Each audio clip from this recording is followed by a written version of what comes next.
بسم اللہ الرحمن الرحیم۔ لاکھوں کروڑوں درود و سلام نبی پاک صلی اللہ علیہ وآلہ وسلم پر، ان کی آل پر۔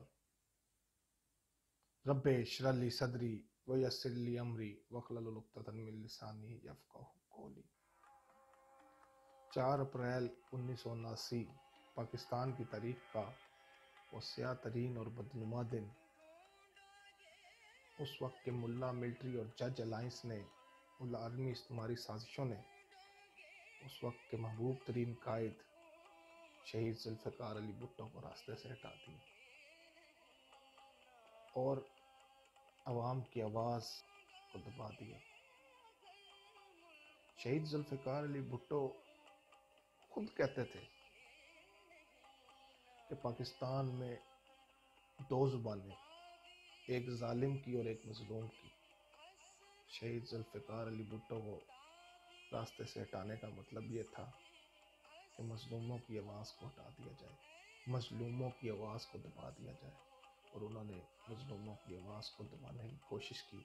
لیکن آج بھی مظلوموں کی آواز شہید ذوالفقار علی بھٹو کی شکل میں گڑی خدا بخش سے زندہ ہے۔ دنیا میں کچھ شخصیات ایسی ہوتی ہیں کہ جن کا چلے جانا، اس دنیا سے رخصت ہو جانا، صرف لواحقین کا نقصان نہیں ہوتا، بلکہ اس کا نقصان انسانیت کا نقصان ہوتا ہے۔ جیسے ذوالفقار علی بھٹو کا نقصان صرف ان کے خاندان کا یا پاکستان پیپلز پارٹی کا نقصان نہیں تھا، بلکہ پوری قوم اور امت مسلمہ کا نقصان تھا۔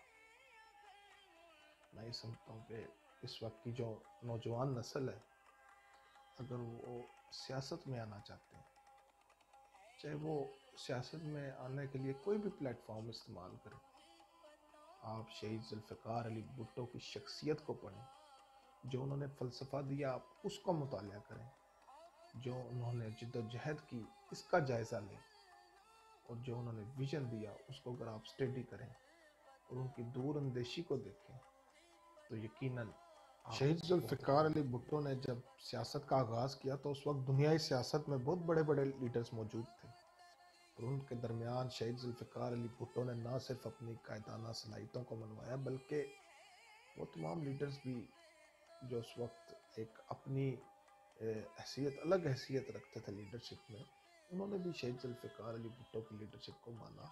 اس وقت شاہ فیصل موجود تھے، اس وقت کرنل قذافی موجود تھے، نیلسن منڈیلا موجود تھے، یاسر عرفات موجود تھے، اور اندرا گاندھی تھے، اس کے بعد جان ایف کینیڈی تھے، جمال عبد الناصر تھے، آیت اللہ خمینی تھے۔ ان تمام لیڈرشپ کے ہوتے ہوئے انہوں نے دنیا سیاست میں شہید ذوالفقار علی بھٹو نے بہت بڑا نام کمایا، اور یہ تمام جو قیادت تھی یہ بھی شہید ذوالفقار علی بھٹو کی قیادت کو، ان کی لیڈرشپ کوالٹیز کو مانتے تھے۔ ایک جو میں بہت مشہور واقعہ ہے جان کینیڈی کا، مکالمہ ہے شہید ذوالفقار علی بھٹو سے، کہ جب شہید ذوالفقار علی بھٹو 1963 میں جب دورہ امریکہ پر گئے تو شہید ذوالفقار علی بھٹو کے ساتھ جو مکالمہ ہوا صدر کینیڈی کا، وہ یہ تھا کہ انہوں نے کہا کہ بھٹو آپ اگر امریکی شہری ہوتے تو اس وقت آپ وزیر ہوتے۔ تو شہید ذوالفقار علی بھٹو نے ان کو فوراً جواب دیا کہ اگر میں امریکی شہری ہوتا تو میں اس وقت ملک کا صدر ہوتا امریکہ کا، نہ کہ میں وزیر ہوتا۔ جو صدر کینیڈی تھے انہوں نے دوبارہ کہا شہید بھٹو کو کہ مسٹر بھٹو، آپ کو پتہ ہے کہ آپ اس وقت دنیا کی عظیم ترین عمارت میں کھڑے ہیں، اور یہ عظیم ترین عمارت دنیا کی جو پاور ہے اس کا ہب ہے، اس کا سینٹر ہے یہ عظیم ترین عمارت۔ تو شہید ذوالفقار علی بھٹو نے ان کو فوراً جواب دیا کہ یہ جو عظیم ترین عمارت ہے یہ اس وقت میرے پاؤں کے نیچے ہے۔ اور اس طرح شہید ذوالفقار علی بھٹو عالمی قوتوں کو للکارتے تھے۔ دوسری طرف وہ اتنے عاجز تھے کہ وہ اپنی بیٹی کو یہ کہتے ہیں کہ میری بیٹی جو دنیا میں جو جنت ہے وہ ماں کے قدموں کے تلے ہے، اور جو سیاست کی جنت ہے وہ عوام کے قدموں کے تلے ہے۔ اور اس طریقے سے وہ بات کرتے تھے۔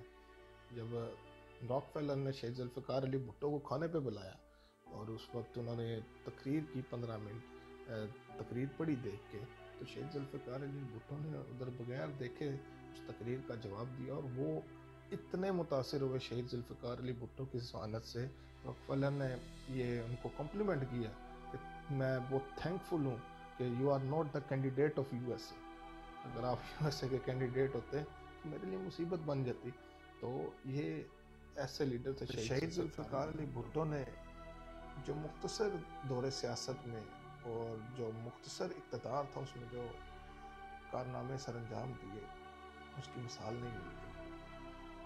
انہوں نے کرشماتی کام کیے، خود جیسے وہ کرشماتی لیڈر تھے انہوں نے کرشماتی کام کیے، اور وہ ایک ایک کام ان کا ایسا ہے جن کا فیض ابھی تک دنیا لے رہی ہے. سب سے بڑا جو کام انہوں نے کیا، لوگ اس کو بہت اور کارنامے گنواتے ہیں، جو میری نظر میں آپ سمجھیں کہ جو سب سے بڑا جو کارنامہ تھا شہید ذوالفقار علی بھٹو کا، وہ یہ تھا کہ انہوں نے غریب کو آواز دی، انہوں نے اس کو بولنے کا ڈھنگ سکھایا، اس کو سیاست کو ڈرائنگ روم سے اٹھا کے عوام کے قدموں کے نیچے رکھ دیا.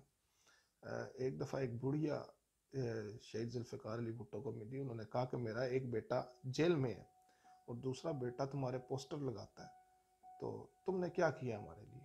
تو شہید ذوالفقار علی بھٹو نے ان کو جواب دیا کہ میری ماں، میں نے یہ آپ کو یہ زبان دی کہ آپ اس وقت پرائم منسٹر کے ساتھ اس لہجے میں بات کر رہی ہیں، میں نے آپ کے لیے یہ کیا. پھر ان کے 26 سال سے ملک میں کانسٹیٹیوشن نہیں تھا، انہوں نے ملک کا آئین دیا. پھر اس کے بعد رائٹ آف ووٹ نہیں تھا، عام آدمی کے پاس ووٹ کا اختیار نہیں تھا، انہوں نے ووٹ کا اختیار دیا. اس کے بعد جاگیردار اتنا مجبور کیا جاگیرداروں کو کہ جاگیردار ووٹوں کی بھیک مانگنے لوگوں کے پاس جاتے ہیں. یہ شہید ذوالفقار علی بھٹو کا کارنامہ تھا. جیسے میں نے پہلے کہا کہ سیاست کو جو ڈرائنگ روموں میں تھی اس کو اٹھا کے عوام کے قدموں میں لے آئے، اور پھر اٹامک پاور بھی بنایا اس ملک کو، مزدوروں کو حقوق دیے، لیبر رائٹس دیے. پاسپورٹ جو پہلے پریویلیج تھا وہ ہر کسی کا رائٹ بنا، انہوں نے پاسپورٹ کا حق دیا. 90,000 قیدیوں کو بغیر ایک بلٹ شوٹ کیے ان کو چھڑایا. 90,000 قیدیوں کو 10,000 مربع فٹ کا جو رقبہ تھا جو بھارت نے قبضہ کر لیا تھا، ان کو وہ واپس لیا ان سے، اور پھر قادیانیوں کو کافر قرار دیا. بہت بڑا اس وقت فتنہ تھا یہ. تو شہید ذوالفقار علی بھٹو کا جو سب سے بڑا کارنامہ ہے جس کو کوئی نہیں وہ بتاتا، نہیں بلکہ پیپلز پارٹی والے بھی اس پہ بات نہیں کرتے، انہوں نے ایجوکیشن سیکٹر پہ اور ہیلتھ سیکٹر پہ بہت بڑا کام کیا شہید ذوالفقار علی بھٹو نے. انہوں نے اپنے مختصر اقتدار میں 5 سال 6 ماہ 15 دن کے اقتدار میں انہوں نے 6500 ایلیمنٹری سکول، 6500 ایلیمنٹری سکول بنائے، 900 مڈل سکول بنائے، 407 ہائی سکول بنائے، 72 کالجز بنائے، انٹرمیڈیٹ کالجز، اور پھر یونیورسٹیز بھی اور کافی اور چیزیں بھی. ہیوی مکینیکل کمپلیکس ٹیکسلا جیسی ایک چیز بنائی. پھر ایک نئے دور کا آغاز کیا پاک چائنا ریلیشن شپ سے، اور پھر بہت بڑا اضافہ کیا جو اوورسیز کے لیے انہوں نے کام کیا. اوورسیز میں انہوں نے بہت بڑا اضافہ کیا، اوورسیز کی لاکھوں کی تعداد اس وقت وہ باہر گئی، اور آج وہ اس کا فیض ابھی تک جاری ہے. اور جو پاکستان میں آتے ہیں ریمیٹنسز، وہ ابھی بھی ان کے فیض سے لاکھوں لوگوں کو مڈل ایسٹ بھیجا، یورپ بھیجا. اور بہت بڑا ایک یہ شہید ذوالفقار علی بھٹو کا احسان ہے، اور آج تک اس کا فیض بھی جاری ہے.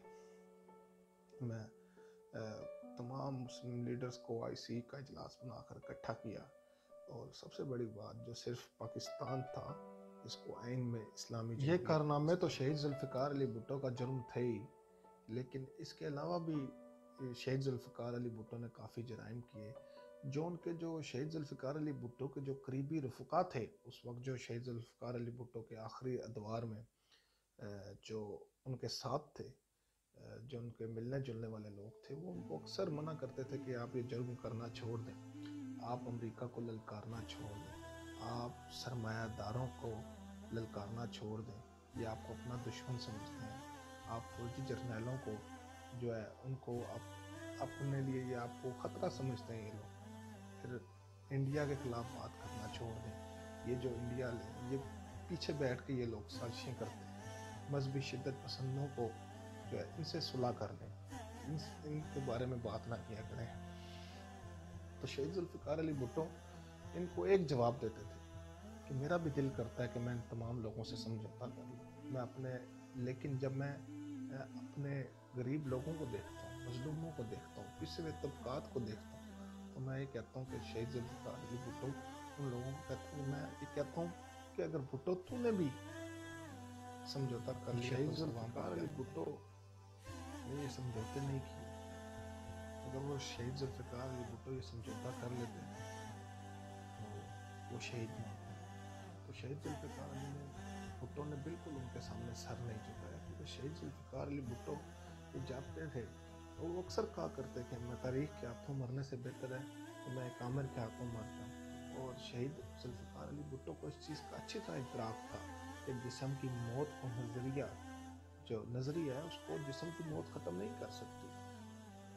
آپ جو ان کی وطن پہ جانثاری ہے اور عوام کے ساتھ جو محبت ہے، اس کا اندازہ آپ اس بات سے لگائیں کہ جب وہ 17 سال کے طالب علم تھے تو انہوں نے قائد اعظم کو خط لکھا، انہوں نے کہا کہ ابھی 1945 میں خط لکھا، اور انہوں نے یہ کہا قائد اعظم کو کہ میں ابھی اسٹوڈنٹ ہوں، میں آپ کو اپنے وطن کے اصول کی جو تحریک ہے اس میں مدد نہیں کر سکتا، لیکن ایک وقت آئے گا کہ میں اس ملک کے لیے اپنی جان تک قربان کر دوں گا۔ اور ایسا انہوں نے ثابت کیا کہ انہوں نے واقعی وطن کے لیے اور عوام کے لیے جان قربان کی۔ ڈھونڈو گے ملکوں ملکوں، ملنے کے نہیں نایاب ہیں۔ شہید ذوالفقار علی بھٹو آج بھی گڑی خدا بخش میں بیٹھ کر عوام کے دلوں پر حکومت کرتے ہیں۔ آج بھی اس کے جیالے پروانے اس پر مر مٹنے کو تیار ہیں۔ آج بھی اس کا نظریہ گلی گلی کوچے کوچے میں موجود ہے۔ کسی شاعر، پنجابی شاعر نے کیا نظم کہی ہے شہید ذوالفقار علی بھٹو کا، میں یہ دہراؤں گا: قبراں وچوں انہاں دے افکار حکومت کردے نے، سولی اتے سر دے کے جیدار حکومت کردے نے، طاقت نال زمیناں اتے قبضہ کرنا سوکھا ہے، دل دی نگری تے لیکن منٹھار حکومت کردے نے، ہمت جرت انہاں اتوں صدقے واری جاندی ہے، موت نو لے کے بکل وچ سردار حکومت کردے نے۔ بہت شکریہ جی۔